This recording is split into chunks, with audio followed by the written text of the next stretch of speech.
नमस्कार दोस्तों, आज के अंक में आपका स्वागत है। दोस्तों, आज कांग्रेस मुख्यालय पर कांग्रेस के वरिष्ठ नेता और कांग्रेस के अध्यक्ष मल्लिकार्जुन खड़गे, सोनिया गांधी और राहुल गांधी ने एक प्रेस कॉन्फ्रेंस किया।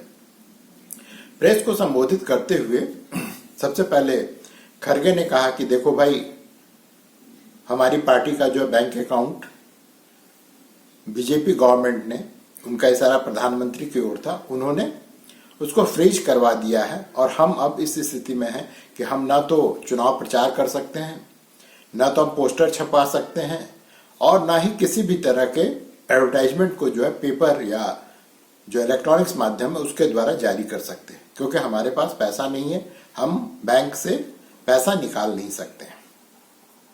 उनकी बात को आगे बढ़ाते हुए सोनिया गांधी ने अपनी बात रखी। उन्होंने कहा कि ये लोकतंत्र के लिए जो है ठीक नहीं है, क्योंकि चुनाव में समान अवसर हर पार्टी को मिलना चाहिए। और सोनिया गांधी सही बात कर रही है कि हर पार्टी को अपना प्रचार करने का, अपनी बात को जनता के समक्ष रखने का समान अवसर मिलना ही चाहिए। इसमें कोई गलत बात नहीं कह रही थी। और आज जो कांग्रेस का रुख था वो बड़ा ही विनीत था, वो उसमें कोई आक्रामकता नहीं थी और सोनिया गांधी ने बड़े विनीत भाव से सारी बातों को प्रेस के सामने रखा। उन्होंने कहा कि एक बहुत ही बड़े षड्यंत्र के तहत हमारे पार्टी को आर्थिक रूप से पंगु किया जा रहा है। सुनिए उन्होंने क्या कहा। Is extremely serious, as Congress President has just mentioned. This issue affects not just the Indian National Congress, it impacts our democracy itself most fundamentally. A systematic effort is underway by the Prime Minister to cripple the Indian National Congress financially. Funds collected from the public are being frozen and money from our accounts is being taken away forcibly. However, even under these most challenging circumstances, we are doing our very best to maintain the effectiveness of our election campaign. On the one hand, there is the electoral bond issue mentioned by Congress President Kharge, which has been declared unconstitutional by the Supreme Court. The electoral bonds have benefited, as everyone knows, the BJP hugely, massively. On the other hand, the finances of the principal opposition party, the Indian National Congress, are under a determined assault. This, we all believe, is unprecedented and undemocratic. Thank you. शुक्रिया सोनिया जी। सोनिया गांधी की बात को उनके पुत्र और कांग्रेस के वरिष्ठ नेता राहुल गांधी ने आगे बढ़ाया। उन्होंने कहा कि ये सिर्फ हमारे कांग्रेस के जो बैंक अकाउंट है उसको फ्रीज करने का मामला नहीं है। दरअसल ये लोकतंत्र को फ्रीज करने का मामला है। उन्होंने अपनी बात को बढ़ाते हुए कहा कि और समान अवसर तो दिया ही नहीं जा रहा है, साथ ही इस पर जो भी संवैधानिक संस्थाएं हैं उनका आक्षेप, आरोप भारत के चुनाव आयोग, भारत के जो कोर्ट्स हैं, न्यायालय हैं और भारत की जो मीडिया है, इन सब पर उनका आरोप था कि ये लोग सब कोई मौन बने पड़े हैं। हमारे माने कांग्रेस के बैंक अकाउंट को फ्रीज कर दिया गया है और ये भी सभी संस्थाएं आगे बढ़कर कुछ कर नहीं रही है और ये मौन धारण कर चुकी है, जबकि इनको इस मामले में आगे बढ़कर कार्रवाई करनी चाहिए थी या कुछ पहल करनी चाहिए थी, लेकिन वो लोग ऐसा कुछ भी नहीं कर रहे हैं। और राहुल गांधी, जैसा कि आपको पता ही है कि वो हमेशा ही उनके लिए लोकतंत्र खतरे में होता है, तो अब इतने बड़े अवसर को वो कैसे जाने देते। यहाँ भी उन्होंने कहा कि भाई लोकतंत्र खतरे में, सारी संस्थाएं खतरे में है, क्योंकि हमें जो है समान अवसर नहीं दिया जा रहा है। उन्होंने एग्जैक्टली क्या कहा, ये आप उन्हीं के मुंह से सुनिए। Thing to me is that there are institutions in this country that are supposed to protect the democratic framework. There are the courts in the country, there's the election commission in the country, right? And nothing is happening. The election commission has not even said, wait a minute, you have frozen the bank account of the largest, of one of the biggest political parties, largest opposition in the country. And already our ability to fight the election has been damaged. We've already lost a month. As Makanji said, we are unable to get slots for advertising. We are unable to put ads in newspapers. And so what sort of a democracy is this? This is a criminal action on the Congress party. And it's a criminal action done by the Prime Minister and the Home Minister. It's very clear. This type of activity does not happen without them in today's India. And so the idea that India is a democracy, this is a lie. There's no democracy in India today. The idea that India is the world's largest democracy, it's a lie. It's a complete lie. 20% of India votes for us, and we are not able to pay 2 rupees for anything. Right? And it has been orchestrated to cripple us in the elections. Now, even if our bank accounts are unfrozen today, huge amount of damage has been done to Indian democracy. And no court is saying anything. No election commission is saying anything. No institution is saying anything. Media is not saying anything. It's ridiculous. And it's your duty, no, and I'm not just speaking to the media, it is the duty of all the institutions of this country, it's the duty of the people of this country. You're being robbed of your most important asset. You're being robbed of your constitution, you're being robbed of your democratic structure, you've been robbed of the entire architecture, and everybody's just quiet.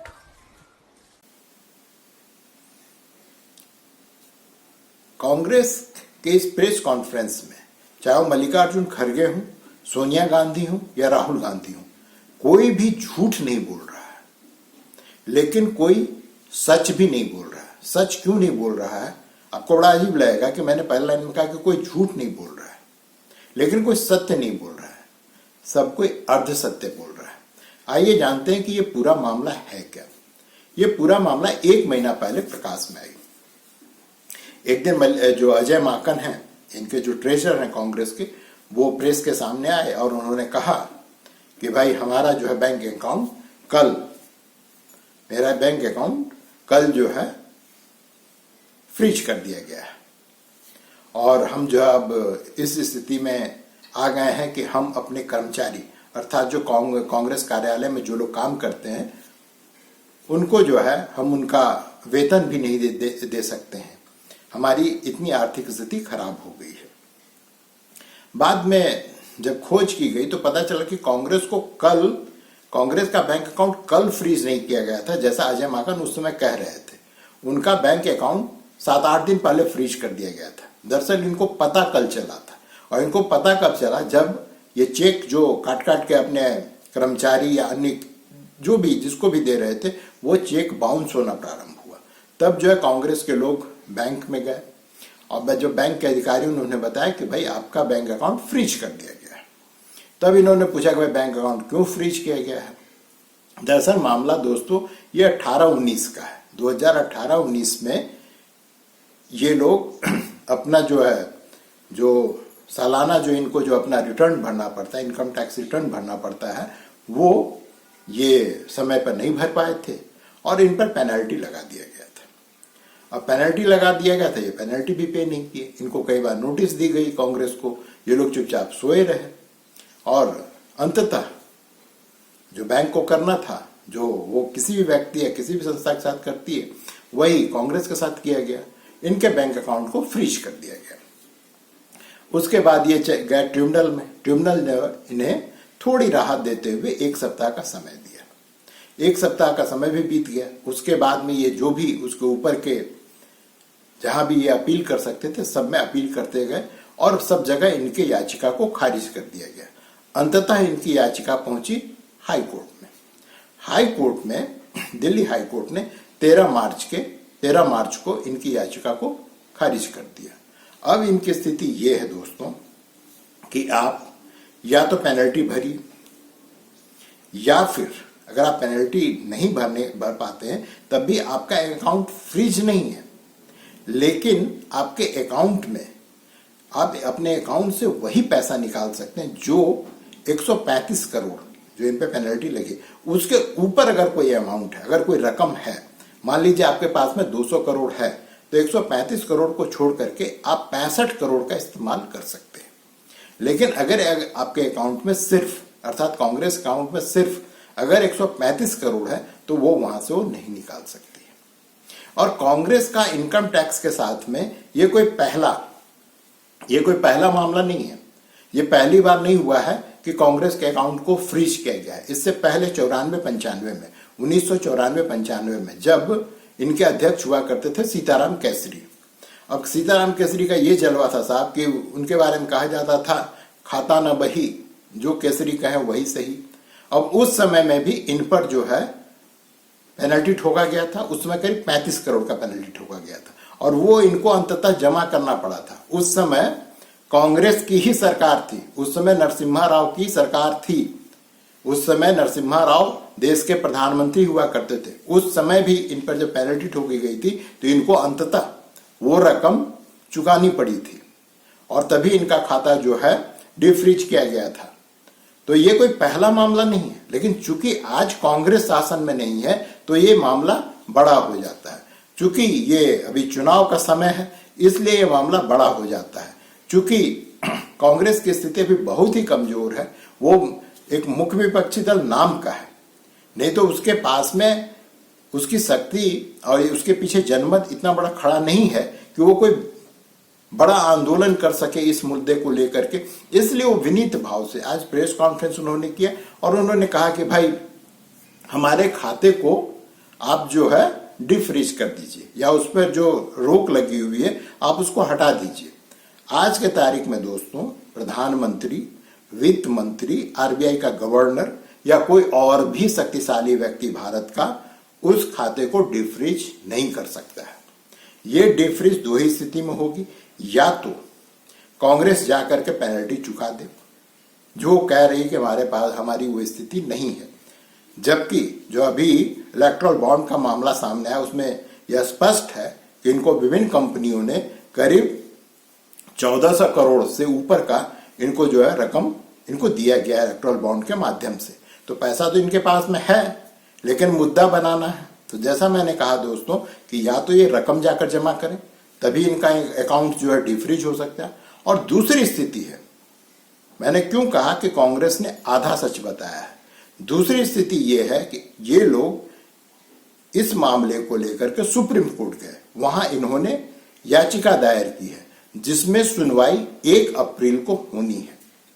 तो 1 अप्रैल को अगर supreme court यह आदेश देता है कि इनके खाते को डिफ्रीज कर दिया जाए, उस पर जो रोक लगी उसको हटा दिया जाए, या सुप्रीम कोर्ट अगर फिर वहां पे ये कह दे कि भाई आपको तो पैसा जमा करना ही पड़ेगा, अगर आप नहीं करेंगे तो आपके अकाउंट को खोला नहीं जा सकता है, उस स्थिति में फिर आज वाली स्थिति हो जाएगी। अब उस समय फिर से क्या सोनिया गांधी, राहुल गांधी, मल्लिकार्जुन खड़गे आकर प्रेस कॉन्फ्रेंस कहेंगे और फिर से प्रधानमंत्री से वो अपील करेंगे कि भाई मेरे अकाउंट को जो है आप डिफ्रीज कर दीजिए।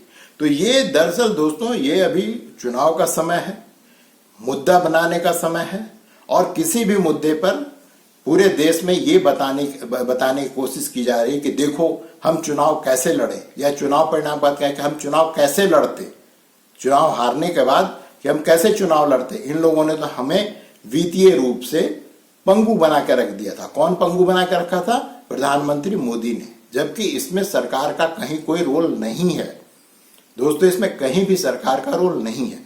अब इन्होंने एक बात और कही, मल्लिकार्जुन खड़गे ने कि राजनीतिक दलों को इनकम टैक्स, राजनीतिक दलों पर इनकम टैक्स नहीं लगता, वो सही कह रहे थे। लेकिन हर राजनीतिक दल को जो इनकम टैक्स की धारा 13A है, 13A, उसके अनुसार हर राजनीतिक दल को हर वर्ष रिटर्न फाइल करना है और उसमें यह स्पष्ट करना है कि 20,000 रुपये से कम की रकम देने वाले कितने डोनर हैं और 20,000 से ज्यादा रकम देने वाले कितने डोनर हैं। अगर आप ये नहीं करेंगे तो आपको एक सामान्य, आपको राजनीतिक पार्टी नहीं, आपको जो एग्जम्पशन मिलता है एक पॉलिटिकल पार्टी के रूप में, वो आपका खत्म हो जाएगा। अभी स्थिति यही है कि इन्होंने टाइम पे अपना ऑडिट, अपना रिटर्न, जो इनकम टैक्स से हम और आप जो हर साल फाइल करते हैं, वो इन्होंने नहीं किया है। इस पर इन पे पेनल्टी लगी है। अगर आप पेनल्टी नहीं देते हैं, क्योंकि आपको अब वो लाभ नहीं मिल सकता है जो आपको एक पॉलिटिकल पार्टी के हैसियत से मिलना चाहिए, क्योंकि आपने नियमों की अवहेलना की है, आपने इनकम टैक्स रिटर्न फाइल नहीं किया है। तो या तो आप पैसा दीजिए, या फिर सुप्रीम कोर्ट में जो आपकी 1 अप्रैल को सुनवाई होने वाली है, इनकम टैक्स के इस मामले को सुप्रीम कोर्ट सुने और कह दे कि हाँ भाई इसको माफ कर दिया जाए। इसमें माफी किया जा सकता है, क्योंकि कानूनन आप इससे नहीं बच सकते हैं। सुप्रीम कोर्ट ये कह सकता है कि इसको माफ कर दिया जाए, जिससे कि यहाँ पर देश में लोकतंत्र जिंदा रहे। लेकिन अगर यही काम हर पार्टी करने लगे, हर पार्टी अगर टाइम पर रिटर्न फाइल ना करे, तब क्या होगा? तब क्या सबके पेनल्टी को माफ कर दिया जाएगा? और आपको दोस्तों बता रहा हूं, जब 13 मार्च को हाईकोर्ट ने इनको किसी भी प्रकार की राहत नहीं दी, उसके साथ में उन्होंने एक टिप्पणी की कि क्या कांग्रेस के लोग जो है 2020 से अब तक सोए हुए थे, जब तक कि उनके अकाउंट को फ्रीज नहीं किया गया। इससे पहले इस मामले पर उन्होंने याचिका क्यों नहीं दायर की? जब उनके बैंक अकाउंट को फ्रीज किया गया, तभी वो आज जो है सो कोर्ट के पास क्यों आए हैं? ये बात सबके लिए सोचने का विषय है। क्या कांग्रेस पार्टी अपने को कानून से ऊपर समझती है? वो कुछ भी करे, उसको जो मन वो करे और उसके बाद में उस पर कोई कार्रवाई ना हो। अगर हम और आप अगर इनकम टैक्स रिटर्न फाइल करने में देरी करते हैं तो हम पे और आप पर भी पेनल्टी लगती है। तो जो आज कांग्रेस कह रही है कि भाई हमारे खाते को डिफ्रीज कर दो, क्या आम आदमी, हर व्यक्ति ये सहूलियत पा सकता है? जिस प्रकार की सहूलियत पाने की बात आज कांग्रेस कर रही है, दोस्तों नहीं, क्योंकि देश कानून से चलता है। कानून से बड़ा कोई नहीं हो सकता है, चाहे वो राहुल गांधी हो या कांग्रेस पार्टी हो या सोनिया गांधी हो, कोई इसके ऊपर नहीं चल सकता। और दूसरी चीज, क्या कांग्रेस पार्टी के जो अकाउंट्स हैं, क्या उसमें सिर्फ 135 करोड़ रुपए हैं? ये बात मानने को कांग्रेस का जो बहुत बड़ा समर्थक हो, विरोधी तो छोड़िए, जो समर्थक हो वो भी ये बात नहीं मानेगा कि कांग्रेस के खाते में सिर्फ 135 करोड़ रुपए हैं। इनके खाते में पैसा है, लेकिन ये 135 करोड़ से ऊपर के ही रकम को खर्च कर सकते हैं। और उसके द्वारा ये विभिन्न संस्थाओं पे, खास करके मीडिया पे भी आज प्रहार किया गया और मीडिया को ये बताया गया कि हम तुमको इसलिए नहीं दे पा रहे हैं एडवर्टाइजमेंट क्योंकि मेरे पास पैसा नहीं है, हम पोस्टर इसलिए नहीं चिपकवा पा रहे क्योंकि मेरे पास पैसा नहीं है, हम यात्राएं इसलिए नहीं कर पा रहे हैं पूरे देश में क्योंकि हमारे पास चंदा नहीं है। राहुल गांधी के जो उन्होंने आज प्रेस कॉन्फ्रेंस दौरान कहा, उसका अंतिम हिस्सा को सुनिए। वो कह रहे हैं कि हम ट्रेन से भी ट्रेवल करने की स्थिति में नहीं है। कोई इस बात को मानेगा? अभी 2 दिन पहले न्याय यात्रा खत्म हुई है, प्रतिदिन करोड़ों का खर्च उस यात्रा पर हो रहा था। ये उन्होंने खुद भी स्वीकार किया है कि इसमें बहुत ज्यादा खर्च हो रहा है। तो जो पार्टी प्रतिदिन करोड़ों रुपया न्याय यात्रा पे खर्च कर रही हो, वो आज ये आकर के कहे कि हम जो है पोस्टर नहीं छपवा सकते हैं, हम पूरे देश में चुनाव प्रचार के लिए जा नहीं सकते हैं, हमारे नेता कहीं ट्रैवल नहीं कर पा रहे हैं, कौन विश्वास करेगा? दरअसल दोस्तों, ये पूरा का पूरा मामला जो है बीजेपी को बदनाम करने के लिए, और सबसे मुख्य कि इसमें प्रधानमंत्री की भूमिका कहां से हो गई? अगर हम और आप इनकम टैक्स ना दें और हम पे आप पे पेनल्टी लगे तो क्या उसके लिए प्रधानमंत्री मोदी जिम्मेदार है या किसी राज्य का मुख्यमंत्री जिम्मेदार है या इस देश की जो वित्त मंत्री हैं सीतारमण, क्या वो जिम्मेदार है? भाई आपके कर्म हैं, वो सबके लिए कि आपको टाइम पे जो अपना रिटर्न फाइल करना है। अगर आप नहीं करेंगे तो आपके साथ तो ये होगा ही। लेकिन कांग्रेस है, लेकिन कांग्रेस का स्वर दोस्तों आज आक्रामक नहीं था। वो बड़े विनीत भाव से, जैसे हारा हुआ व्यक्ति जिस तरह से व्यवहार करता है उस तरह का व्यवहार आज कांग्रेस कर रही थी। उसमें कहीं भी एग्रेशन नहीं था, क्योंकि वो मान चुकी है कि 2024 का चुनाव हो चुका है। उसका परिणाम चुनाव से पहले ही सारे देशवासियों को पता है। इसलिए कांग्रेस आज जो है ज्यादा उछलने की और आक्रामकता दिखाने की कोशिश नहीं की। मिलते हैं दोस्तों अगले अंक में, तब तक के लिए नमस्कार, धन्यवाद।